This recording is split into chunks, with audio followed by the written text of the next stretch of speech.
Okay, so continuing from last week, we're on the subject of Gilgul of reincarnation. So just to recap a little bit what we've been talking about, last week we spent some time discussing one type of Gilgul, one type of incarnation, which is called an Ibr Neshama, which basically means that a person, while you have your own personal Neshama, you are impregnated, you are given another Neshama from either a tzaddik from an old generation or even a current tzaddik living in your generation and we talked about different reasons for that, either to give you chizik or it's to give the opportunity for that tzaddik to acquire more mitzvahs. And we talked about the different signs of when that might be taking place by a person and so on. Today what we're going to be discussing is the more classical type of Gilgul reincarnation, which is that a person is born with an older neshama. In other words, you have a neshama, this is something that we know already, that's Wtntu in Chazal, that there are only so many neshamas that Hashem created for the Jewish people. And these neshamas come back down. They keep on coming back down in different lifetimes. So what are the reasons why this would happen? What would be the reason why a neshama would have to come back down in one lifetime would not be enough? So basically like this, just on the side, it's important to know that the one sefer we have, which is probably has the most information about this topic, is the sefer called Shar Gilgulim, the Gates of Reincarnation, written by Reb Chaim Vital, the teachings of the Arizal on this topic. There was no one greater than the Arizal, by the way, when it came to figuring out who a person was in a previous life. The Arizal we have many stories about this. So the Arizal would be able to look at a person, particularly he'll be able to take your pulse.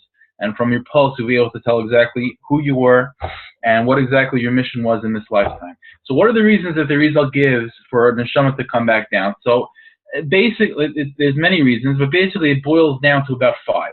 There are basically about 5 reasons, general reasons why a soul would have to come back down many times, theoretically. So we'll go through them quick, and then maybe we'll go through a few of them selectively slowly. Reason number one said that Arizal is that if a person in his lifetime was given the opportunity to fulfill a certain mitzvah and did not, right, whether it was, he willingly ignored the mitzvah or because of certain circumstances he was unable to perform a mitzvah that came his way.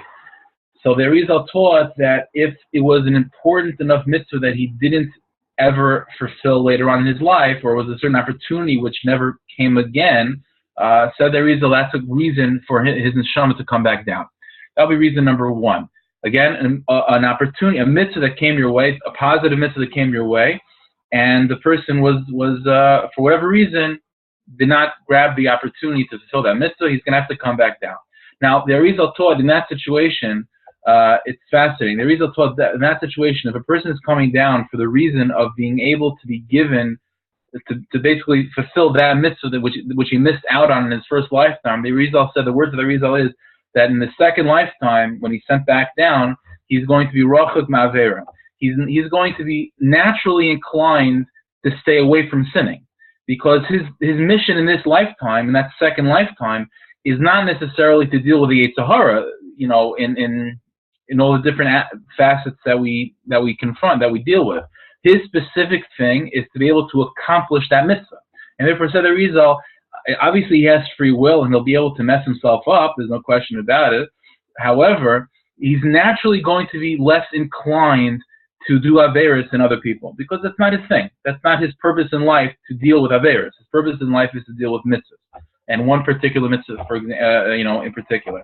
Now, the Arizal taught further that the fact that if a person is sent down to fulfill a specific mitzvah, which again came his way and he was neglectful about it in his first lifetime, so he's being sent back down to fulfill that mitzvah in the second lifetime. So the Arizal said that he's also going to feel a natural inclination towards that mitzvah. Hashem wants to give him, it's a second chance, and Hashem wants to make it as easy as possible. So in order to pull the person in the right direction, not only will Hashem make his temptations towards averos weak, right, but it'll also make his natural inclination towards the mitzvah very strong. So, for example, we find this very often with people. There are some people that just are naturally, for some reason, they feel an affinity towards a specific mitzvah. You can have one person whose thing is they love davening. They love davening. They love tzedakah. They feel everything in their lifetime is pulling them towards making a good pranas in order that they should give tzedakah. Another person's thing is birkat cholim. Things birkat cholim, achnaz zarchim, whatever the case may be. Where is that coming from? So the Rizal told us that's exactly it. That it could very well be that his mission in his lifetime, for whatever reason, there was a missed opportunity in a previous lifetime to, let's say, for example, have a guest on Shabbos, that there was a poor person, an opportunity was missed. So Hashem will send him back down. And his mission in this second lifetime is to excel in the mitzvah of Achnaz Zarchim. So in order to make that happen, Hashem will therefore give him an inclination towards the mitzvah. He'll, again, and along with that, obviously Hashem will also give him the opportunity to fulfill the mitzvahs very often. So he'll have a nice house, and he'll have a comfortable way of living, and he'll be able to have a lot of guests. And that's his mission in life. What's curious about this it's interesting, is that we already find this in Chazal. The Rizal explained that this is the meaning what we find in many times in Chazal, that one Tana or one Amora would speak to the other, and there was a common question they would always ask each other, which was, B'mai Zohir Tfei. What mitzvah are you particular in? What mitzvah is your particular thing that you always are very makbid and you're very strict about?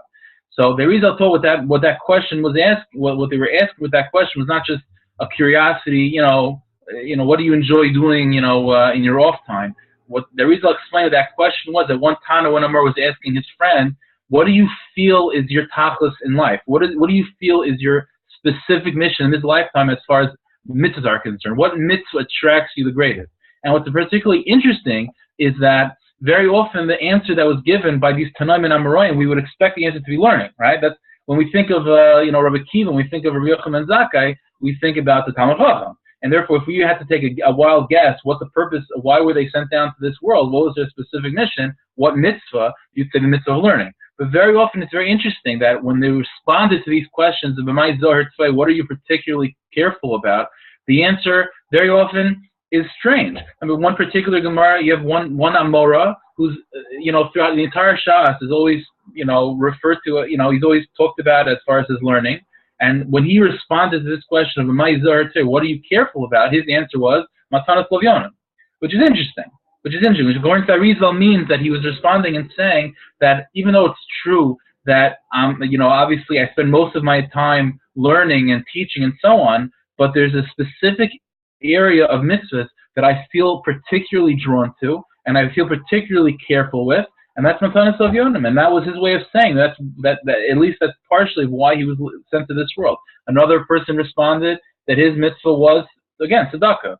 Again, you wouldn't think like that, but that's what these Tanaim and Amoraim are saying, which tells us that you can't judge a book by its cover. In other words, that if you see someone who you expect to be, who spends 90% of his lifetime focused in Avodas Hashem, but he spends 90% of his lifetime focused in a specific area of Avodas Hashem, that doesn't necessarily mean that that's his particular mission. Of course, if he's accomplishing, then a person can have many missions, but as an individual, as a person who's particular in a particular relationship he has with Hashem and his neshama, it could very well be that the tikkun, the rectification of his particular neshama, is Matanas Lavyonim. Now, what about the fact that the rest of the majority of his life he's learning and teaching and so on? So we'll get to that in a moment. But that's one major reason why his soul would come back to a missed opportunity of a mitzvah, and therefore he's sent back down to focus and to excel in that particular mitzvah. Whatever the case may be. And again, he'll be naturally inclined not to sin, and he'll be naturally driven towards that mitzvah, which is why it's a scary thing for a person to convince himself to go in an area of life and to lead a life that's against his natural inclinations. It's not a simple thing to, because if a person's natural inclinations are to pull him in a certain way, again, within this framework of Shulchan Aruch, obviously, then that's a very strong indication of why you're here. So it's not a simple thing at all. A person needs to have a lot of seichel to be able to make such big decisions, to go against one's inclination as far as, a path of life. That's reason number one. Reason number two is in the negative. If a person said the reason might be sent back down to this world, not to accomplish a mitzvah, which he neglected in the first lifetime, but in a negative way. It could be that in his first lifetime he fell and he gave into the Yetzer Hara and he committed certain sins, and therefore in his second lifetime he's being given a second chance to overcome those sins. So said the result in this case, where a person is sent down to overcome the Yetzer Hara, not to accomplish a mitzvah, but to stay away from an avera. So said the result, unfortunate person is now going to be put in a situation where he's going to be naturally inclined towards that sin. And the reason for that is because, again, that's part of the deal. In order to fix the mistake that a person made, he has to be given the temptation. Otherwise, if, for example, a person is not tempted to break Shabbos, then you don't get reward for not breaking Shabbos. As far as you get reward for all the positive mitzvahs you do, whether you feel like it or not. But as far as staying away from a sin, you only get reward for that if you had a temptation. So therefore, said the result, if this person was specifically sent in life, we'll give an example. A person in his first lifetime, whatever it is, violated the mitzvah of eating not kosher food. Whatever, he violated that mitzvah knowingly, willingly. He's being sent back down in a second lifetime to conquer that avera, to conquer that Yetzer Hara. So said the Arizal, he's going to have no choice but to be given, to be put in a situation in life where he's going to be tempted very much with that sin.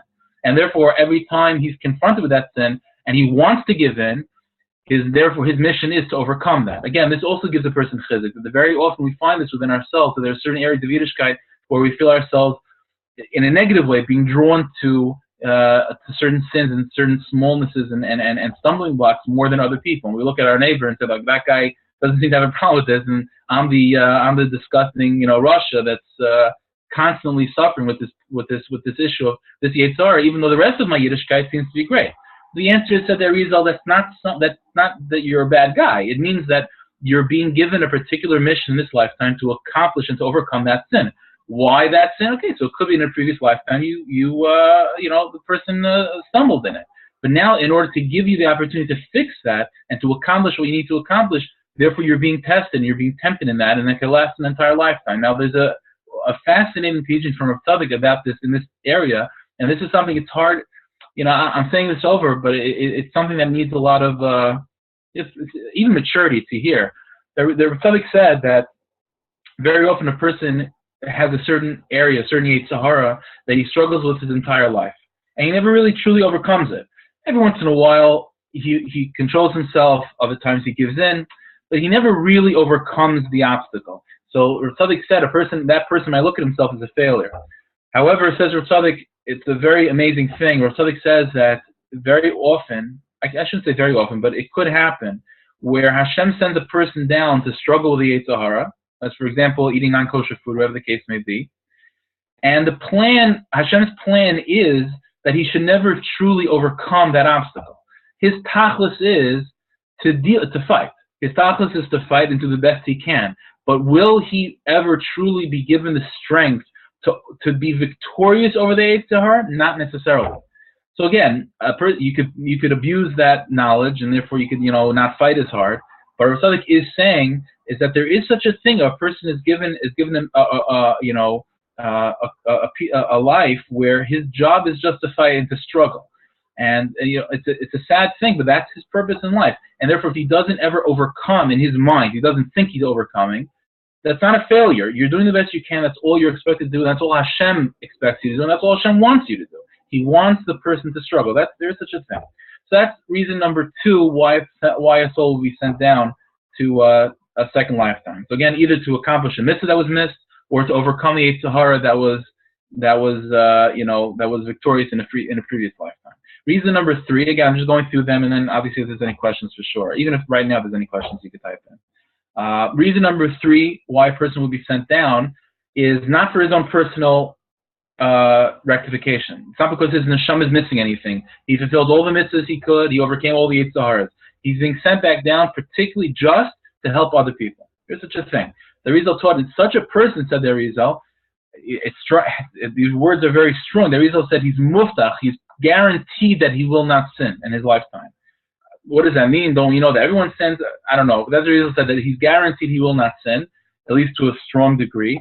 And because his purpose is not for his own neshama, therefore Hashem will never send him. Hashem wouldn't send down that neshama, at its own risk if it wasn't for its own purpose. That soul is being sent down to help other people. Now, what does that mean? Does that mean helping other people financially? Does it mean helping other people spiritually? all of the above, in any way.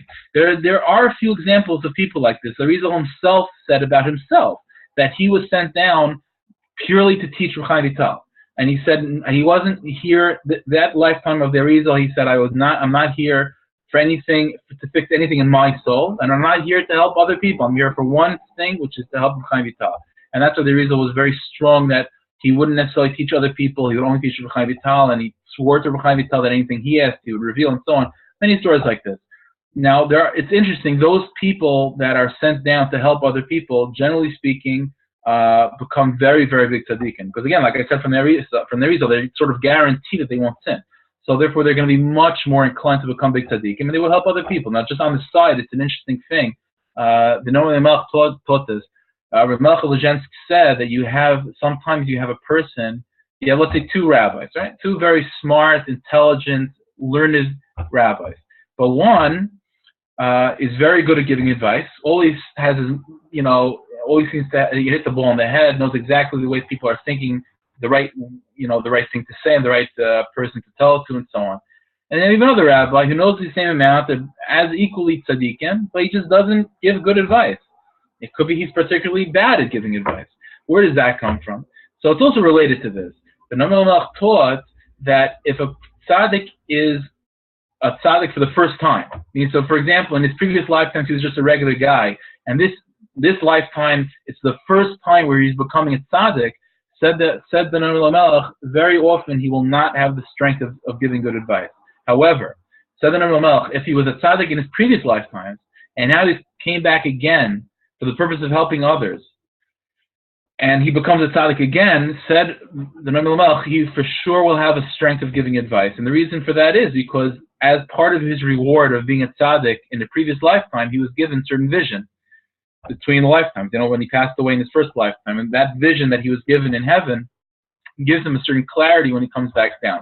So those are the three reasons, again, said the Arizal, for a person to come back. The three major ones: accomplishing a mitzvah, staying away from his sin, and helping other people. There are two other ones in particular. I'll just mention this quickly, and then we'll open up for questions. The fourth reason for a soul to come back down is for one specific mitzvah in particular, which is the mitzvah of Talmud Torah, the mitzvah of learning. The Arizal taught that it's incumbent upon every soul to learn Kol HaTorah Kula, to learn the entire Torah. The entire Torah means all of the 613 mitzvahs with all of its details in halacha. It means Kabbalah, it means Remez, all the levels of Torah. Every single soul has to learn them all. So the Arizal taught, how is it possible for one soul to learn it all in one lifetime? It's impossible. So the Arizal therefore said that a soul will come back down many, many times in order to keep on learning and to keep on, finishing Kol Torah Kula. So the Arizal therefore taught, and again, I'll talk about this much more at length, maybe next week. But that's one reason. Therefore, the Arizal taught every person is given a natural inclination about what to learn, because again, if a person keeps on coming back down and keeps on learning the same things over and over again, you're not doing it. You're not accomplishing what you need to accomplish. Therefore, Hashem sends you down with a particular area of Torah that you feel attracted to. Again, I'll talk about much more in depth next time. The final reason, and again, these are just quickly, and then we'll go back. Maybe we'll speak about them in greater detail later. The final reason, said the Arizal, which maybe needs the most explanation, we don't have a lot of time to deal with that right now. The last final reason why a soul would come down is to marry its shidduch, to marry its proper shidduch. Now that opens the whole thing. Okay, so what does that mean? It means it's possible to be sent down and to not marry your shidduch. So that needs explanation. That's the final thing that the Arizal said why a soul will come down, because there is such a thing, a person marrying the person they're supposed to 100%, and they will have a happy marriage with many children, 120, and they're very happy together. But it doesn't mean that it's the true zivug. Again, it's a scary thing, and it needs a lot of explanation. B'ez Hashem will try to discuss that in further detail. That's the final reason why a soul would come back down, to marry its zivug, marry its true mate. I guess we'll stop with this. Again, if there's any questions, please feel free. And again, if these things will become clarified, hopefully they'll become clarified over the following shiur. So we just opened up. I unmuted everybody. If anybody wants to ask a question, go ahead. No? Okay. Yeah, hi. I just want to... Hello? Yeah. I just want to ask you a quick question. I mean, I understand that there's a context in terms of in terms of, let's say, balancing chesed and Torah or whatever else, the other mitzvah that you're pulled toward. And I assume we're going to talk about that more, but Yeah. if Talmud Torah is going to get kulam, and I guess we're all taught to always, the Yetzer Hara is always pulling us away from the Torah. So how do you balance that in terms of, okay, I'm pulled towards chesed, but at the same time, I know I have to learn? Yeah. Yeah, so that's a very good question. So this is something that, B'ez Hashem, I want to spend a lot of time on specifically next year when we talk about specifically the issue of the fourth reason of the result that a soul has to learn Kol Torah Kula. It's important to talk about this because a person definitely gets the impression growing up in mainstream yeshivas that, like you said, Chazal say, Talmud Torah Keneged Kulam, the mitzvah of learning is the most important. That's the end all and be all. There's no question Talmud Torah is great and it's one of the most important mitzvahs. But what the Rizal is telling us is that that's not necessarily the only purpose of life. It's not the only purpose in life. And we have to talk about this in greater detail. Is it possible for a person to have many missions and so on? So we'll talk about that and how to balance it out and how to feel within oneself, where a person should be doing, what a person should be focusing on, and even within learning what a person should be focusing on. That's something that B'ez Hashem will I hope to try to clarify as best as I possibly can.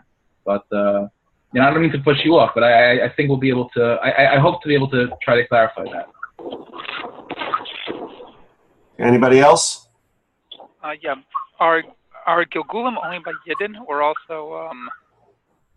Yeah. So by non-Jews and so on, right. So yeah. So we find the concept of Gilgulim by non-Jews as well, but it's a different subject entirely because a non-Jewish soul.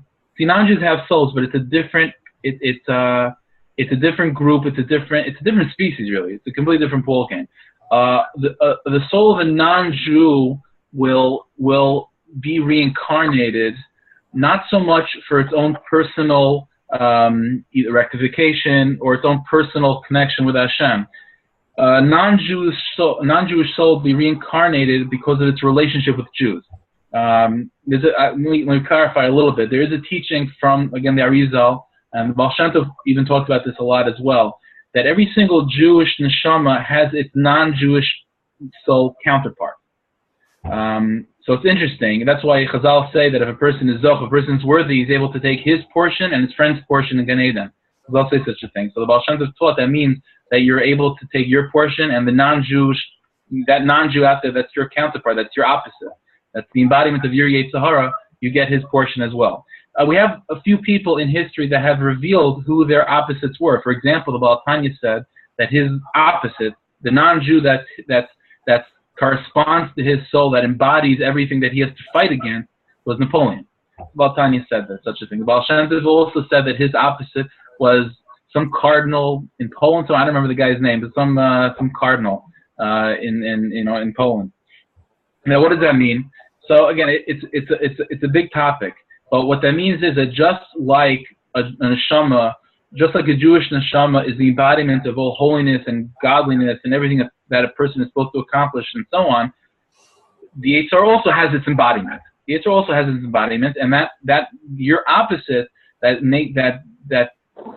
gives you, that gives you something to struggle with is embodied in that non-Jew that's your counterpart. So when a Jewish neshama goes through its incarnation, the non-Jewish neshama that's its counterpart will also go through its reincarnations as well. But not for its own purpose, but just to give your soul balance, to give your Yetzer Hara some concretizing, some physical form in this world. Now, why is it necessary? Again, these are things that I hope to be able to talk about this. But there is such a thing, again, just to clarify, there is such a thing as reincarnation by non-Jews, but it's not for their purpose. It's to somehow give us free will. They travel with the Jewish souls. Again, we'll talk about this more. There is also a concept of reincarnation in inanimate objects and animals. Again, these are things that we'll talk about at greater length, hopefully in the future shiurim. Anybody else? Okay. Okay.